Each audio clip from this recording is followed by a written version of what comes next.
Inshuti bagenzi mwumviriza Radio Maria Burundi, ijwi ry'Imana iwanyu, ijwi ry'Imana iwacu, ndabaramukije amahoro ya Kristo kandi ndabahaye ikaze ngo muze dusome twongere tuzirikanire hamwe ibisomwa vyeranda vyo kuri Dominika ya 4 umwaka C. Ivyo bisomwa tukaba tubisanga aha hakurikira.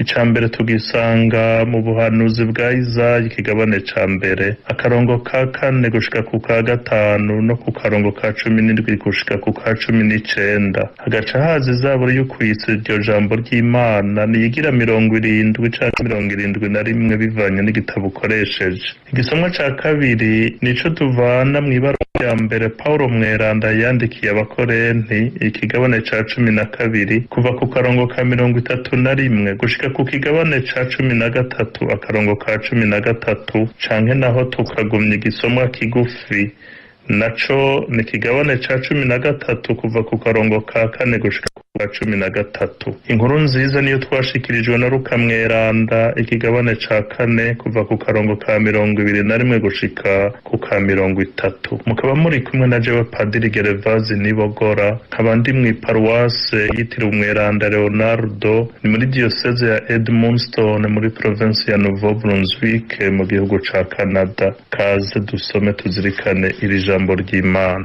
Ivyo dusoma mu gitabo c'umuhanuzi Yeremiya. Mu gihe c'umwami Yoziyasi, Umukama yambwiye aya majambo ati: imbere yuko usamwa mu nda y'uwakwibarutse nari ndakuzi, utaranavuka nakugeneye kuba umuhanuzi mu bihugu. Kenyera rero zigume, va hasi uje kubashikiriza ivyo jewe ubwanje nzogutegeka.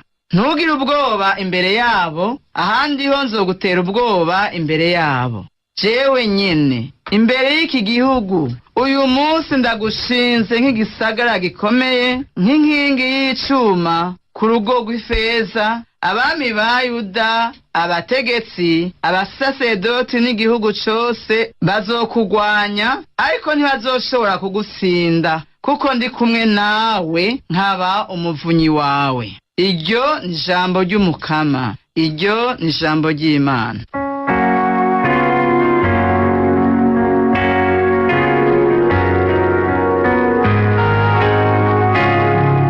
Mpoza mu kanwa urukiza rwawe Mukama, mpoza mu kanwa urukiza rwawe Mukama. Mukama ni wewe mpungirako, sinzokwigera ntetegwa. Unkize kubw'ubutungane bwawe, ntega ugutwi kandi unkize. Mpoza mu kanwa urukiza rwawe Mukama. Umbere ikinja ritayegayega, umbere n'uruzitiro rutamenwa, wigishije inama yo kunkiza. Nanone uri kinja, uri nk'inzo yanje, mana yanje, nunkure mu minwe y'umubisha. Mpoza mu kanwa urukiza rwawe Mukama. Erega Mukama ni wewe nizigiye, ni wewe nishimiye kuva nkiri muto, nakwishimiye nkiri mu nda ya mama, warantoye urantonesha ntaranavuka. Mpoza mu kanwa urukiza rwawe Mukama. Mpoza mu kanwa ubutungane bwawe, ku munsi wose mvuga ko uzi gukiza. Ewe Mana yanje, wanyigishije nkiri muto, gushika n'ubu mvuga ivyiza wagize. Mpoza mu kanwa urukiza rwawe Mukama.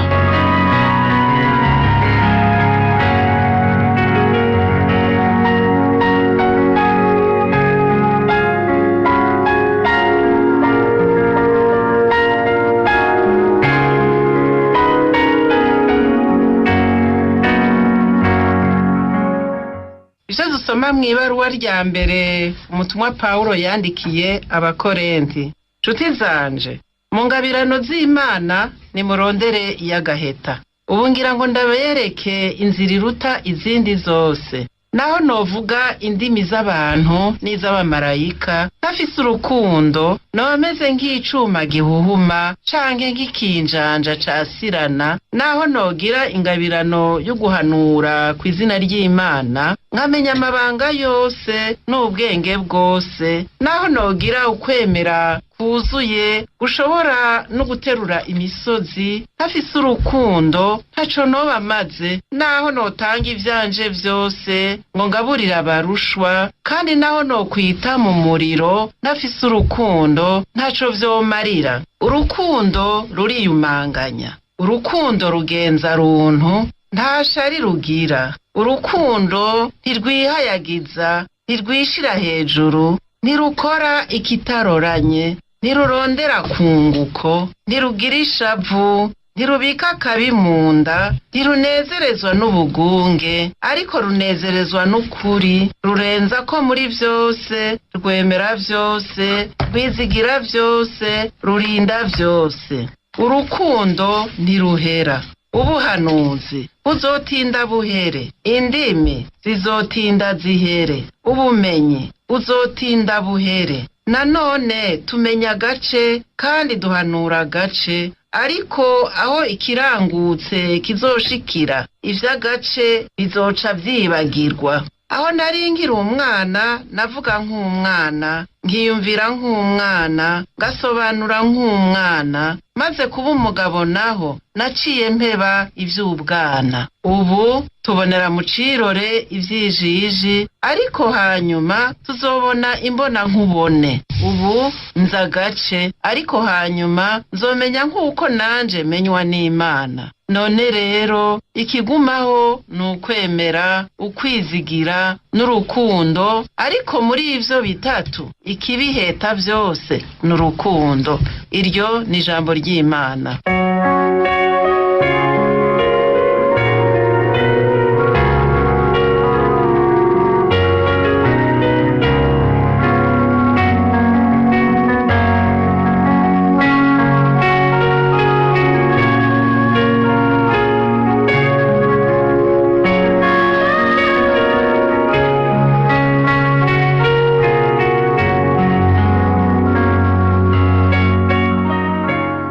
Inkuru nziza ya Yezu Kristu nk'uko twayishikirijwe na Luka mweranda. Umunsi umwe Yezu yari mu isinagoga y'i Nazareti, amaze gusoma mu gitabo c'umuhanuzi Izaya, ababwira ati, uyu munsi ivyanditswe vyarangutse imbere yanyu. Bose baramwemera, bagatangazwa rwose n'amajambo meranda yavuga. Hanyuma baribaza bati, none uyu si wa muhungu wa Yosefu? Arababarira ati, ndabizi ko muhava muncira uyu mugani ngo, muvuzi banza wivure wewe nyene. Ivyo twumvise vyose wagize i Kafarinawumi, bigire ngaha mu mavukiro yawe. Atakavuga ati, nukuri ndabibabwiye, nta muhanuzi n'umwe yumvirwa aho yavukiye. Kandi ndababwiye ukuri, muri Isirayeli hari abapfakazi benshi mu gihe ca Eliya, hamwe imvura yatara mu myaka 3 n'amezi 6, hagatera inzara kw'isi yose.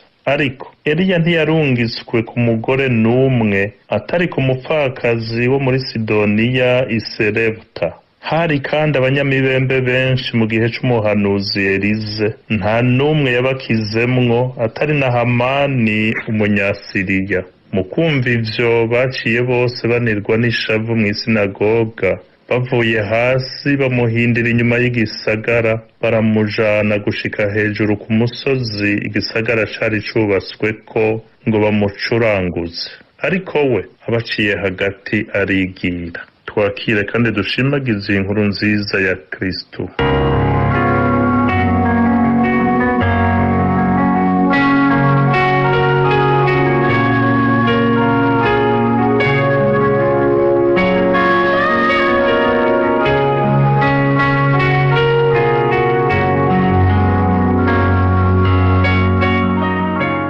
Imbere yuko usamwa mu nda y'uwakwibarutse nari ndakuzi, utaranavuka nakugeneye kuba umuhanuzi mu bihugu. Bavukanyi, iri jambo Imana yabwiye Yeremiya iyo ndarisomye ryama rintera akanyamuneza. Ryari rikwiye kuguhimbara nawe, kuko twese nyene ritwigisha ko ukubaho kwacu atari kugihamana. Twabayeho kugushaka kw'Imana, Imana iratuzi, Imana niyo yaturemye kandi umwe wese irafise ico yamugeneye. Iryo jambo Imana iribwiye umuhanuzi Yeremiya kuko yamuremeye kuba umuhanuzi. Uwitageneye kuba umuhanuzi nawe yamugeneye ibindi, nk'uko Pawulo mweranda yabitwibukije ku munsi w'Imana uheze, aho yagira ati bose s'abatumwa, bose s'abahanuzi, bose s'abigisha, bose ntibakora ibitangaro n'ibindi n'ibindi. Igikuru rero nuko umuntu wese Imana yamuremye imuzi, imuremye imushaka, imuremye iri n'ico yamugeneye. Ese yaba abantu bose babizi? Ese yaba bamwe bigira abanyabwenge mu guhakana ko Imana iriho, bamwe bashaka kutwumvisha ko atana kimwe kiri hejuru y'umuntu, ko umuntu atana kimwe comubuza gukora ico umutima wiwe wipfuza ico ari co cose?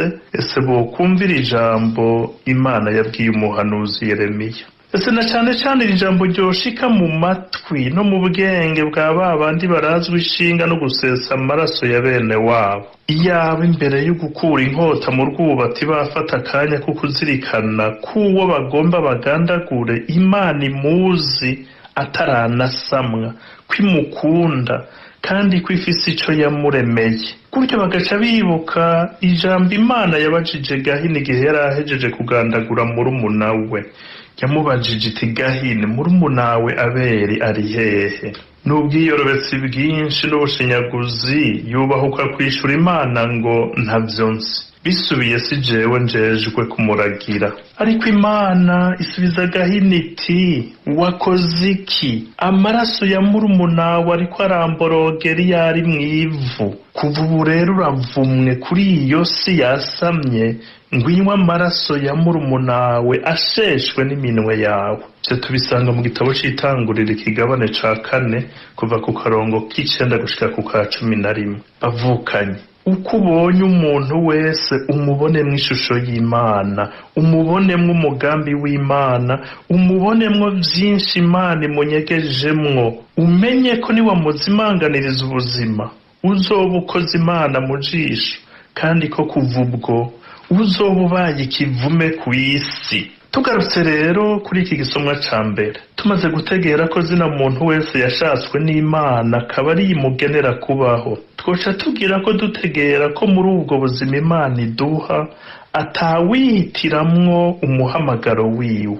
Burya Imana ifise umuhamagaro yaguhaye, uwo muhamagaro niwo uzogufasha kubaho nk'uko Imana ibishaka, kandi ukabaho ufise ubuhirwe mu mutima. Niwahavukanka ico Imana yakugeneye ukihitiramwo inzira umutima wawe ushaka, ntibizogufasha kubaho ufise amahoro y'umutima. Ivyo Imana yaduhitiyemwo naho twoba twiyumvira ko bigoye, nivyo bitwuzuza amahoro. Akarorero dufise uyu munsi n'uyu muhanuzi Yeremiya.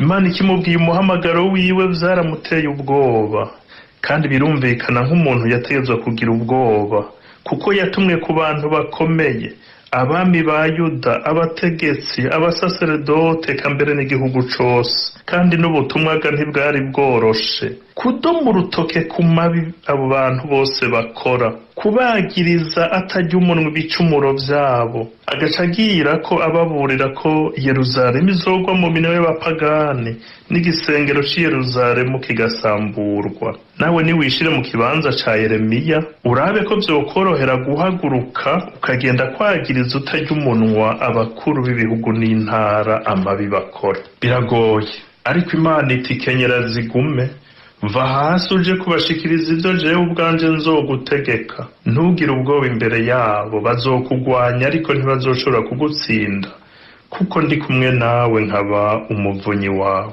Bavukanyi, uri kumwe n'Imana akaba ahagarikiwe nayo, ararema kandi akagira amahoro naho yoba ariko araca mu bikomeye. Ivyo bimugora n'ivyaba biturutse ku butumwa bwayo hoho, amahoro agira aba menshi kuruta. Umuhanuzi Yeremiya baramwanse, baramutoteje, baramurwanije uko bashoboye kose, baramutega imitego, bamugira inama zikomeye zo kumwica ngo bamwikize. Ariko ivyo vyose ntivyamutumye ahesha ngo atinye kuvugira Imana. Erega noneho ivyo vyabaye kuri Yeremiya bibura ibizoba kuri Yezu, mbere twumvise bitanguye uyu munsi aho yari yasubiye aho yarerewe i Nazareti. Turibuka ku munsi w'Imana uheze batubwira ingene kw'isabato yinjiye mw'isinagoga, bakamuhereza igitabo ngo asomere ijambo ry'Imana baraho, nk'uko umuyahudi wese ashoboye gusoma yasoma, akagira n'iyico asabikanirije abandi ku bijanye n'ivyo yasomye. Amaze rero gusoma muri Izaya ya majambo twumvise ngo umutima w'umukama uri kuri jewe, kuko yansize ngo mburire inkuru nziza boro, andungika gukwiza mu baboshwe ubukiriro, mu bahumye bahumuke, kurokora abababaye no kumenyesha umwaka mwiza w'umukiza. Yashikirije ijambo rimwe ritarenga ntirirenguke, ati uyu munsi ivyanditswe vyarangutse imbere yayo. Bakivyumva batari bake baramwemeye, barumva ko ari wari Mesiya, mbere baranahimbagwa no kumva ko iwabo havutse umuhanuzi mukuru nk'uyu. Ariko nticabujije ko mu mitima y'abatari bake havyuka igipfungu. Vyatumye bibaza bati ivyo bishoboka gute k'uyo tuzi neza ko ari wa muhungu wa Yozefu? Naho rero Yesu aciye asubira gufata ijambo, agashikiriza amajambo akomeye yahavuye ashegesha abari aho bose. Nashaka dufashanye gutegera neza ico Yesu ashikirije. Ubwa mbere nuko umuhanuzi yamakengerwa iwabo. Bamwe bagira bati uyu n'umuhungu wa Yozefu, turamuzi, nagenda ahenda abandi batamuzi. Gutyo bakaba bugaye imitima yabo, kwa kundi natwe nyene bavukanye bishobora kudushikira, ugasanga turiko turanebagura abandi aho kwakira abaza batugana nk'ingabirano y'Imana, tugatangura iyo baturuka, imiryango yabo, ubwoko bwabo n'ibindi, tukiyibagiza ko umuntu wese twakiriye ashobora kutubera umuhezagiro. Ubwa kabiri nuko abamwemeye nabo bashaka kumuta mu wundi mutego utoroshe namba. Bagira bati ko ari umuhanuzi mukuru, akaba avuka iwacu, naguma iwacu nyene. Ibitangaro vyose yagiye gukorera ahandi, na cane cane mu ntara z'abapagani, ntahirahire ngo asubireyo nabikorere ngaha. Uwo mutego Yesu ntateze kuwurwamwo.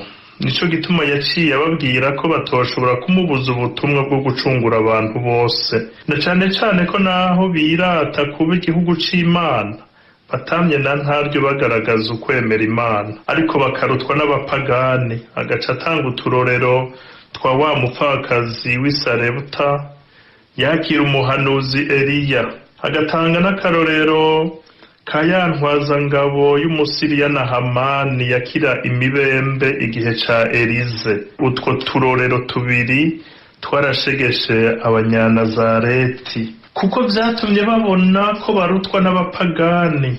Noneho barushirizaho gutegera ko Mesiya atari uw'Abayahudi gusa, mugabo ari n'uw'isi yose. Ngaha hakomotse umugambi mubi wo kumuzimanganiriza ubuzima, kuko bagira bati hakaba uw'isi yose twopfuma tumubura twese. Aho umuntu yokwibaza abavukanyi ati kubera iki bagize inyifato nk'iyo, kubera iki bahisemwo gukoresha ingimba?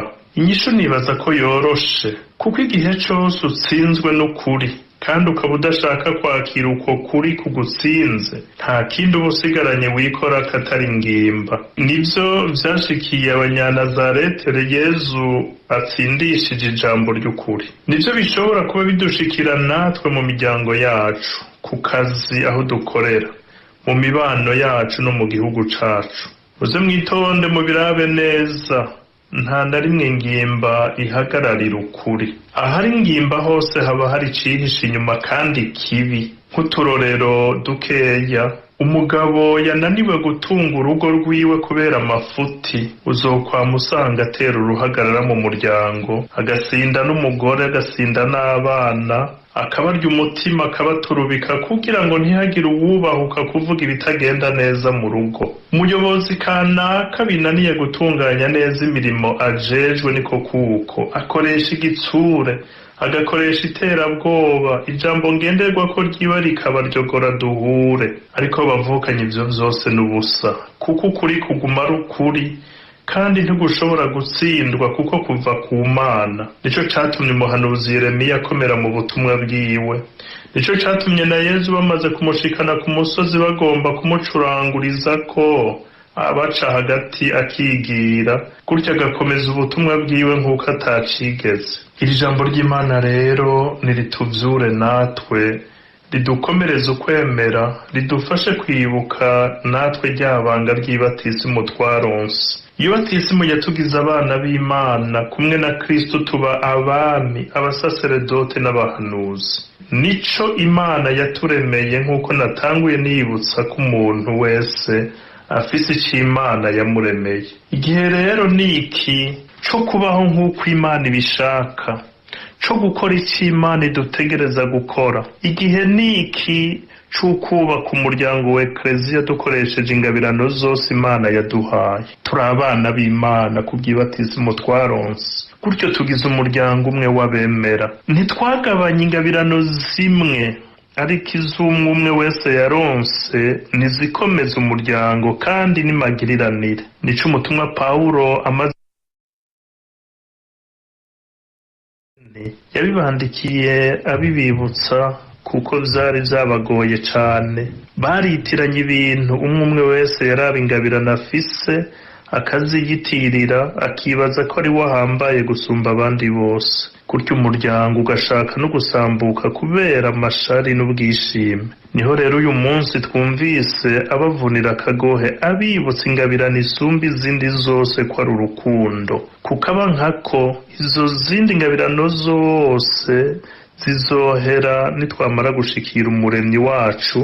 Ikizoba gisigaye n'urukundo, nirwo rukuru. None rero bavukanye inkunda, nidusabe iyo ngabirano y'urukundo ngo tubashe gukomeza imiryango yacu, dukomeze imibano yacu, dukomeze n'igihugu cacu. Twumvise uturanga tw'urukundo, utwo turanga tutubera umunzane dupima ko uburemere bw'urukundo dufise.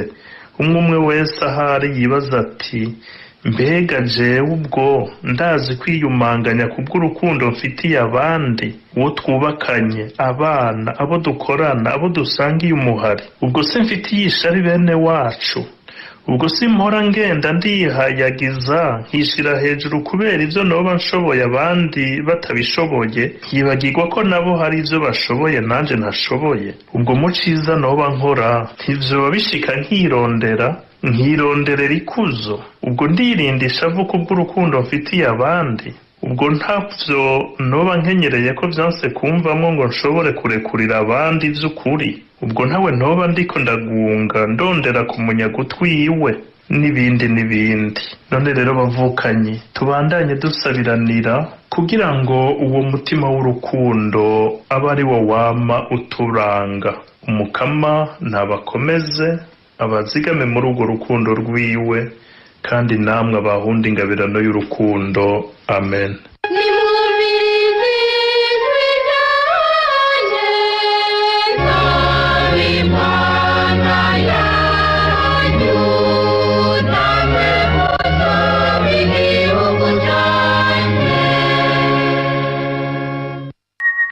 Lecture du livre du prophète Jérémie. Au temps de Josias, la parole du Seigneur me fut adressée. Avant même de te façonner dans le sein de ta mère, je te connaissais. Avant que tu viennes au jour, je t'ai consacré. Je fais de toi un prophète pour les nations. Toi, mets ta ceinture autour des reins et lève-toi. Tu diras contre eux tout ce que je t'ordonnerai. Ne tremble pas devant eux, sinon c'est moi qui te ferai trembler devant eux. Moi, je fais de toi aujourd'hui une ville fortifiée, une colonne de fer, un rempart de bronze, pour faire face à tout le pays, au roi de Juda et à ses princes, à ses prêtres et à tout le peuple du pays.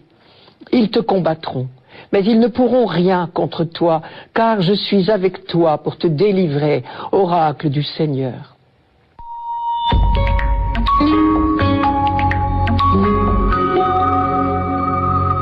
Jérémie nous dit ici sa vocation, son expérience spirituelle.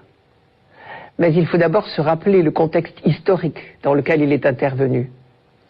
C'était une période extrêmement difficile de l'histoire du peuple juif, encore une fois.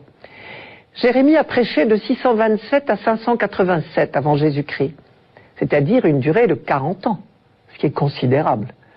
Pendant ce temps-là, la situation politique a connu de grands bouleversements. Les grandes puissances de l'époque, dans cette région tout au moins, sont l'Empire assyrien, l'Égypte et bientôt Babylone. Le royaume de Jérusalem n'est qu'un tout petit pays, coincé entre ces grandes puissances qui se disputent la domination sur tout le Moyen-Orient. Tantôt en paix, tantôt en guerre, Jérusalem toujours sous domination étrangère, le roi ne saura pas bien quelle politique d'alliance adopter et avec quelle puissance étrangère pour reconquérir son indépendance. En fait, il sera tour à tour vassal de ces trois puissances. C'est dans ce contexte que Jérémie a entendu l'appel de Dieu. Il a donc bien conscience de n'avoir rien décidé par lui-même, c'est Dieu qui l'a choisi. Le mot « consacré » signifie « mettre à part ». De la part du Seigneur, cela équivaut à choisir, prédestiner. Entendons-nous bien, Dieu l'a mise à part, comme il dit, mais c'est tout le contraire d'une mise à l'écart, d'un splendide isolement ou d'une tour d'ivoire, comme on dirait aujourd'hui. Toute vocation dans la Bible est toujours une mise à part pour un service. Un service qui, dans le cas présent, ressemble fort à un combat. Car à la lumière de sa vocation, Jérémie porte sur la monarchie et sur les autorités religieuses un jugement très sévère, qu'on pourrait résumer en 2 phrases. À la cour, le roi, les chefs politiques ne parlent que guerre, soulèvement, renversement d'alliances, c'est-à-dire tout le contraire de la paix dont rêve le peuple. Quant au temple, on ne se préoccupe que de belles liturgies, pendant que la justice sociale et la morale sont en pleine décadence. On est donc en parfaite hypocrisie. Au milieu de tout cela, le prophète doit être le porte-parole de Dieu. Il est là pour rappeler que la seule chose qui compte, la seule urgente, prioritaire, c'est l'alliance avec Dieu, celle justement dont plus personne ne se préoccupe. Évidemment, ces vigoureuses remises en cause ne peuvent que soulever l'opposition, ou au mieux la dérision. Dieu l'a bien prévenu, ils te combattront. Le plus curieux dans cette histoire, c'est que pour cette tâche ingrate et qui exigeait beaucoup de courage, Dieu a choisi un jeune homme timide qui ne sait pas parler. Jérémie le disait lui-même, dans des versets qui ne font pas partie de notre lecture de ce dimanche. Or, il lui faudra parler justement, crier, tempêter, prêcher, à temps et à contre-temps, tenir tête à tout un peuple et à son roi. En plus, c'est un cœur sensible, et il sera profondément bouleversé par le malheur de sa patrie. Mais l'heure n'est pas à la mollesse, et il lui faudra consacrer toute son énergie à rappeler, sans le moindre succès, l'urgence de la conversion. Oiseau de mauvais augure, annonceur de catastrophe, il sera détesté, méprisé, ridiculisé jusque dans sa propre famille. Et pourtant, rien ni personne ne le détournera de sa mission, car Dieu est avec lui dans toutes ses épreuves. Lui qui se sentait si misérable, c'est vraiment en Dieu seul qu'il a trouvé sa force. À travers les quelques lignes de ce texte, pourtant bien court, nous devinons l'expérience spirituelle de Jérémie. Nous entendons là comme un écho des béatitudes. Heureux les pauvres de cœur. C'est bien parce qu'il se trouvait pauvre que Jérémie a laissé Dieu l'envahir de sa force. Car si on lit attentivement ce texte, c'est bien Dieu qui est le principal acteur dans la vie de Jérémie. C'est lui qui a toutes les initiatives. Le Seigneur m'adressa la parole et me dit, « Je te connaissais, je fais de toi, je t'ordonnerai, je suis avec toi. » Quant aux images, elles montrent bien quelle force intérieure il a fallu à Jérémie. « Moi, je fais de toi aujourd'hui, dit Dieu, une ville fortifiée, une colonne de fer, un rempart de bronze, pour faire face à tout le pays, au roi de Juda, à ses prêtres et à tout le peuple. » Des siècles plus tard, Jésus lui aussi a présenté sa vie comme un combat. Et la nôtre l'est aussi parfois, car l'annonce de la parole de Dieu reste une tâche redoutable, tellement les pensées de Dieu sont loin de celles des hommes, tellement les priorités de Dieu sont loin de celles des hommes. Mais la force d'un Jérémie, celle de Jésus, la nôtre, réside dans la certitude que Dieu nous accompagne sans cesse dans ce combat. Nous avons entendu la phrase de Dieu à Jérémie. « Ils te combattront, mais ils ne pourront rien contre toi, car je suis avec toi. » Plus tard, Jésus, à son tour, encouragea ses disciples en leur disant « Confiance, j'ai vaincu le monde. » Tout de suite, le psaume.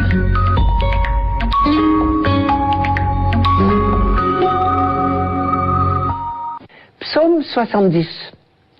En toi, Seigneur, j'ai mon refuge. Garde-moi d'être humilié pour toujours. Dans ta justice, défends-moi, libère-moi, tends l'oreille vers moi et sauve-moi. Sois le rocher qui m'accueille, toujours accessible. Tu as résolu de me sauver. Ma forteresse et mon roc, c'est toi. Seigneur, mon Dieu, tu es mon espérance, mon appui dès ma jeunesse. Toi, mon soutien dès avant ma naissance, tu m'as choisi dès le ventre de ma mère.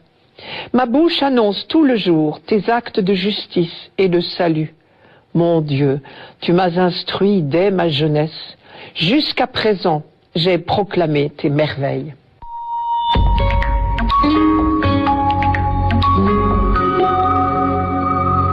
Jérémie aurait pu signer ce psaume sans hésiter, si j'ose dire. Par exemple, lui qui était ébloui de son intimité avec Dieu, aurait parfaitement pu dire « Seigneur, mon Dieu, tu es mon appui dès ma jeunesse. Tu m'as choisi dès le ventre de ma mère. Tu as été mon secours et ma force. » Mais en réalité, le psaume 70 n'a pas été écrit pour Jérémie. Nous entendons bien quelqu'un parler à la première personne. Mais comme toujours dans les psaumes, ce « je » est collectif. Le psaume est écrit à la première personne du singulier. Mais il faut s'habituer à lire « nous, peuple d'Israël », avec toute l'expérience spirituelle qui est la nôtre, depuis Abraham, depuis Moïse. C'est l'expérience d'Israël qui est décrite, sous forme de comparaison, traduite en images, peinte comme le portrait d'un individu particulier. C'est ce que l'on appelle le phénomène du revêtement, que nous connaissons bien. Par exemple, nous avons déjà rencontré plusieurs psaumes dans lesquels Israël était comparé à un lévite, tellement heureux d'avoir été choisi pour le service de Dieu et du temple.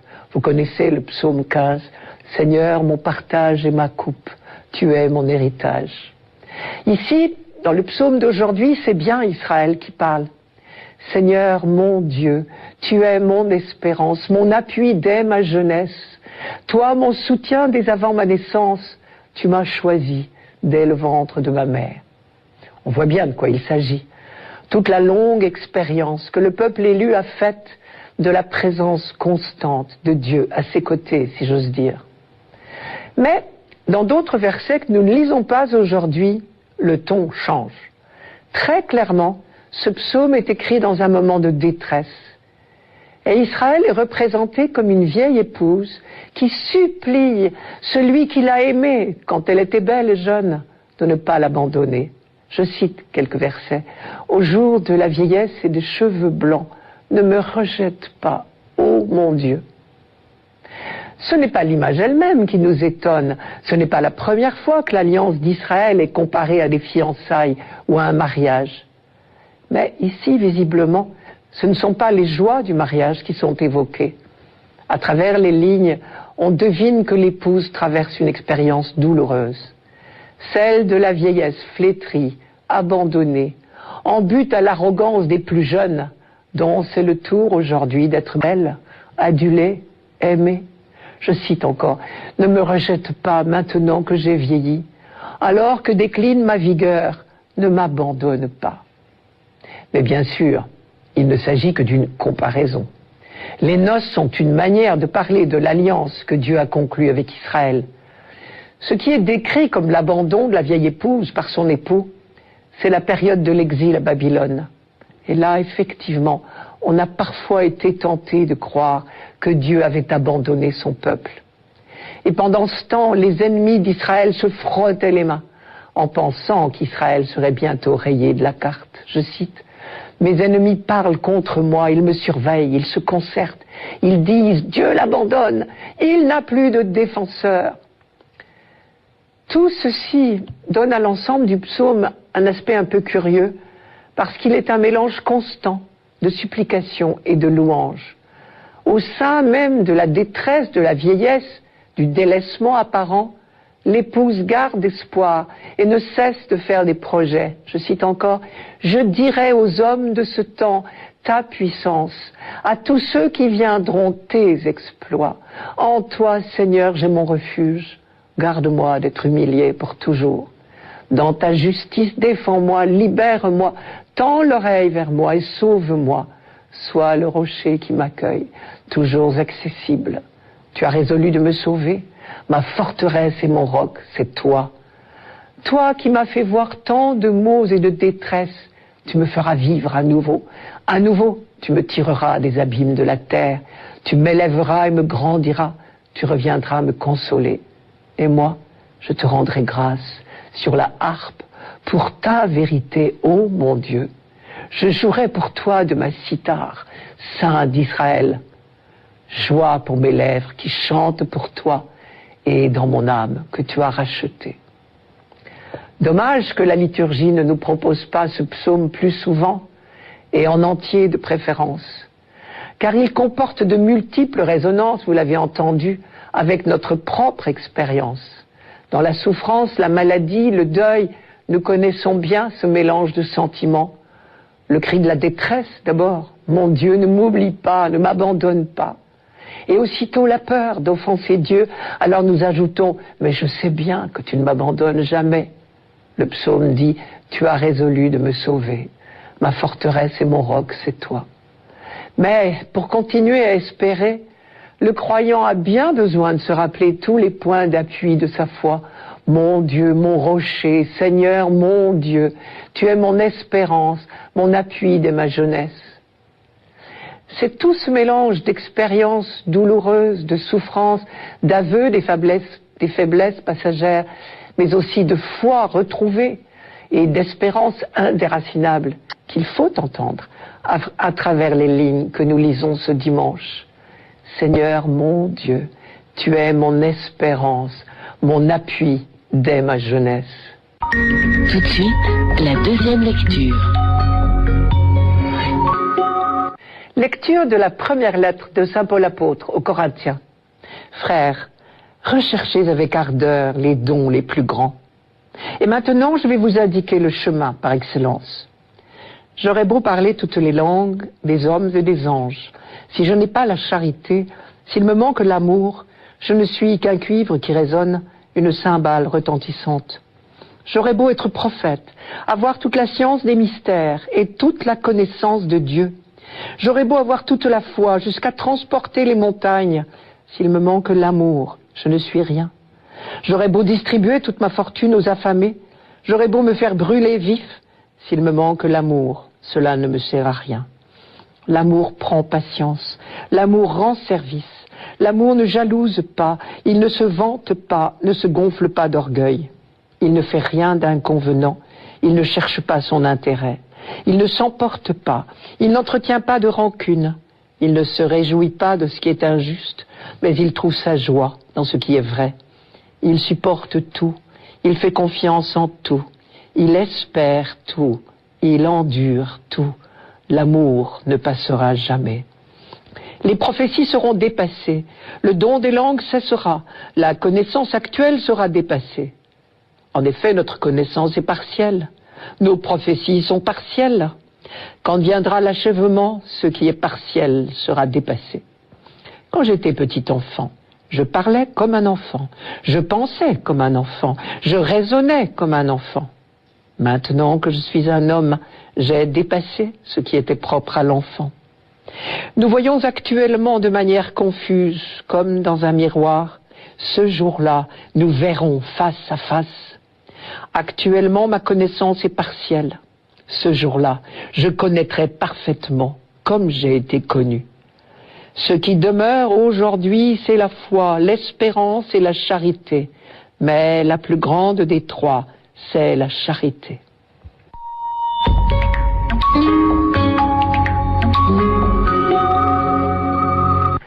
Dans les passages de la lettre aux Corinthiens que nous avons lus ces 2 derniers dimanches, saint Paul énumérait les différents dons que l'Esprit Saint fait aux membres du corps du Christ dans leur diversité. Mais dit-il, le plus précieux des dons que nous fait l'Esprit Saint, c'est l'amour. C'est lui qui donne valeur à tous les autres. Ce n'est donc pas une leçon de morale que Paul nous dispense ici, mais la contemplation d'un mystère qui nous dépasse. Car en fait, avant de parler de nous, ce texte de Paul parle d'abord de Dieu. Il contemple le mystère de l'amour de Dieu. À chaque fois que nous rencontrons le mot « amour » dans ce texte, nous pourrions le remplacer par le mot « Dieu ». L'amour prend patience, dit Paul. Oui, Dieu patiente avec son peuple, avec l'humanité, avec nous. Lui pour qui 1000 ans sont comme un jour, et un jour est comme 1000 ans, comme nous dit Pierre dans sa deuxième lettre. Oui, l'amour rend service. Il suffit de regarder Jésus laver les pieds de ses disciples. Oui encore, le peuple d'Israël a eu maintes occasions d'expérimenter que l'amour, c'est-à-dire Dieu, ne garde pas rancune. Lui qui a pardonné à son peuple sans se lasser tout au long de l'histoire biblique, jusqu'au jour où sur le visage du Christ en croix, nous avons pu voir la preuve de l'amour infini de Dieu et nous avons entendu ce jour-là les paroles suprêmes du pardon. Père, pardonne-leur, ils ne savent pas ce qu'ils font. Et il ne nous a laissé qu'une seule consigne. Aimez-vous les uns les autres comme je vous ai aimés. Heureusement pour nous, nous ne sommes pas laissés à nos seules forces pour cela, puisqu'il nous a transmis son esprit. L'amour de Dieu a été répandu dans nos cœurs par l'Esprit Saint qui nous a été donné, dit Paul dans la lettre aux Romains. Ce qui veut dire que l'amour même de Dieu est répandu en nous. Voilà une bonne nouvelle, si nous voulons bien l'entendre. Alors ici, Paul fait l'inventaire du don qui nous est fait, le catalogue des possibilités infinies de dépassement qu'il nous offre. En quelque sorte, il nous dit, voilà ce que l'amour vous rend capable de faire. Les 15 comportements que saint Paul énumère dans cet inventaire, loin d'être des utopies, sont les réalités étonnantes que l'expérience fait découvrir. Réellement, on le sait bien, l'amour et l'amour seul permettent à ceux qui aiment, à ceux qui s'aiment, d'atteindre des sommets de patience, d'oubli de soi, de douceur, de transparence, de confiance totale et en définitive de joie profonde. C'est l'amour de Dieu, c'est-à-dire donné par Dieu, qui seul peut faire de nos communautés les témoins que le monde attend. Paul insiste, c'est l'amour et lui seul qui fera de nous des adultes. Quand viendra l'achèvement, dit-il, ce qui est partiel disparaîtra. Quand j'étais un enfant, je parlais comme un enfant, je pensais comme un enfant, je raisonnais comme un enfant. Maintenant que je suis un homme, j'ai fait disparaître ce qui faisait de moi un enfant. On peut en déduire que toutes les autres qualités, la science, la générosité et même la foi et le courage, le don des langues de prophétie, ne sont que des enfantillages au regard de la seule valeur qui compte, l'amour, puisque les plus grandes vertus elles-mêmes ne sont rien si elles ne sont pas irriguées uniquement par l'amour de Dieu lui-même. Voilà qui remet les choses à leur place. Une fois de plus, on entend résonner les béatitudes. Seuls les pauvres de cœur savent accueillir en eux les richesses de Dieu. Peut-être n'osons-nous pas assez compter sur ces possibilités infinies d'amour qui sont à notre disposition, pourvu que nous les sollicitions. L'esprit est très discret. Il attend peut-être que nous lui demandions son aide. Pour finir, l'Évangile. Évangile de Jésus-Christ selon saint Luc. En ce temps-là, dans la synagogue de Nazareth, après la lecture du livre d'Isaïe, Jésus déclara « Aujourd'hui s'accomplit ce passage de l'Écriture que vous venez d'entendre. » Tous lui rendaient témoignage et s'étonnaient des paroles de grâce qui sortaient de sa bouche. Ils se disaient « N'est-ce pas là le fils de Joseph ?» Mais il leur dit « Sûrement, vous allez me citer le dicton « Médecin, guéris-toi toi-même » et me dire « Nous avons appris tout ce qui s'est passé à Capharnaüm. Fais donc de même ici, dans ton lieu d'origine. » Puis il ajouta « Amen, je vous le dis, aucun prophète ne trouve un accueil favorable dans son pays. En vérité, je vous le dis, au temps du prophète Élie, lorsque pendant 3 ans et demi le ciel retint la pluie et qu'une grande famine se produisit sur toute la terre, il y avait beaucoup de veuves en Israël. Pourtant, Élie ne fut envoyé vers aucune d'entre elles, mais bien dans la ville de Sarepta, au pays de Sidon, chez une veuve étrangère. Au temps du prophète Élisée, il y avait beaucoup de lépreux en Israël, et aucun d'eux n'a été purifié, mais bien Naaman le Syrien. À ces mots, dans la synagogue, tous devinrent furieux. Ils se levèrent, poussèrent Jésus hors de la ville et le menèrent jusqu'à un escarpement de la colline où leur ville est construite pour le précipiter en bas. Mais lui, passant au milieu d'eux, allait son chemin.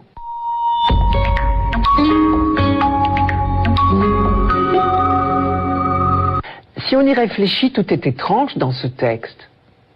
D'abord, pourquoi Jésus met-il le sujet sur Capharnaüm ?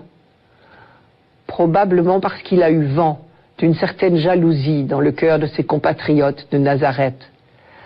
D'après sa phrase « Nous avons appris tout ce qui s'est passé à Capharnaüm », nous devinons qu'il y a déjà eu des miracles à Capharnaüm et les habitants de Nazareth attendent bien d'en voir autant. Ensuite, deuxième étrangeté de ce passage, pourquoi ce retournement de situation ? Jésus vient de faire la lecture du texte d'Isaïe. Il a tranquillement affirmé « Aujourd'hui s'accomplit ce passage de l'Écriture que vous venez d'entendre », ce qui revient à affirmer « Je suis le Messie que vous attendez ». Et pour l'instant, cela n'a soulevé aucun tollé. Mais il suffira de quelques paroles de Jésus pour les rendre furieux, au point qu'ils voudront se débarrasser de lui une bonne fois pour toutes.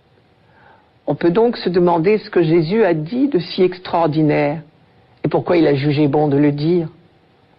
En fait, il leur a asséné une leçon qui est dure à entendre. Elle tient en 2 points. Premièrement, si j'ai pu faire des miracles à Capharnaüm, c'est parce que ses habitants avaient une autre attitude que la vôtre. Et la fin de l'histoire prouve bien que Jésus n'a vu que trop juste. La violence de la réaction de ses compatriotes laisse entendre qu'ils n'étaient pas prêts à accueillir les dons de Dieu comme des dons. Le deuxième point revient à dire « Le salut n'est pas réservé aux fils d'Israël. Dieu s'intéresse aussi aux païens. Et ceux-ci sont parfois plus près du salut que ceux qui se disent croyants. » C'est ce qui se dégage des 2 histoires d'Élie et Élisée. On trouve l'histoire d'Élie au premier livre des rois, au chapitre 17. Elle met en scène une veuve de la ville de Sarepta, en plein pays païen, la Phénicie, le pays de Jézabel. Élie lui demande l'hospitalité en période de sécheresse, et malgré sa pauvreté, la veuve de Sarepta vient en aide au prophète étranger, parce qu'elle reconnaît en lui un homme de Dieu. Et cela a suffi pour qu'Élie accomplisse pour elle 2 miracles. D'abord, il la sauve de la famine. On se souvient de la fameuse promesse d'Élie, « Jarre de farine, point ne s'épuisera, vase d'huile, point ne se videra, jusqu'au jour où le Seigneur donnera la pluie pour arroser la terre. » Et le miracle s'est produit. Quant au 2e miracle, c'est la résurrection de son fils unique. L'histoire d'Élisée, elle, se trouve au 2e livre des rois, au chapitre 5. Naaman est un général syrien. Par malheur, il est atteint de la lèpre. Il a eu vent des talents de guérisseur du prophète Élisée, et il se rend chez lui en grande tenue, bardé de cadeaux et de recommandations. Mais Élisée le décevra un peu. C'est seulement quand Naaman aura accepté de se plier humblement aux ordres du prophète qu'il sera guéri. Rappelez-vous l'ordre du prophète, « Va, lave-toi 7 fois dans le Jourdain. » Naaman se soumet, il descend jusqu'au Jourdain. Geste très simple, qui lui paraît dérisoire, à lui, général favori du roi de Damas. Mais geste symbolique d'humilité et de soumission au prophète du Dieu d'Israël. Vous connaissez la suite, il est guéri, et bien sûr, il se convertit au Dieu d'Israël. Une païenne, la veuve de Sarepta, un général ennemi païen, un Syrien lépreux, Naaman, Aucun des deux ne peut prétendre avoir des droits sur le Dieu d'Israël, et ce sont ces pauvres qui ont été comblés. Jésus n'ajoute pas, mais tout le monde comprend. À bon entendeur, salut. En quelques lignes, nous avons ici un raccourci de la vie de Jésus. Il est venu chez lui, et les siens ne l'ont pas reçu, dira saint Jean. Luc le dit ici à sa manière, en opposant l'attitude de Nazareth, sa ville natale, et celle de Capharnaüm, où il était au départ un inconnu. Et cette opposition en préfigure une autre, l'opposition entre l'attitude de refus des Juifs, qui étaient pourtant les destinataires du message des prophètes, et l'accueil de la bonne nouvelle par des païens, comme la veuve de Sarepta, comme le général syrien Naaman. Ce sont les non-juifs qui feront le meilleur accueil au Messie. Mais la victoire définitive du Christ est quand même déjà annoncée, symbolisée par sa maîtrise sur les événements. Lui, passant au milieu d'eux, allait son chemin. C'était Parole du dimanche, une émission présentée par Marie-Noël Tabu.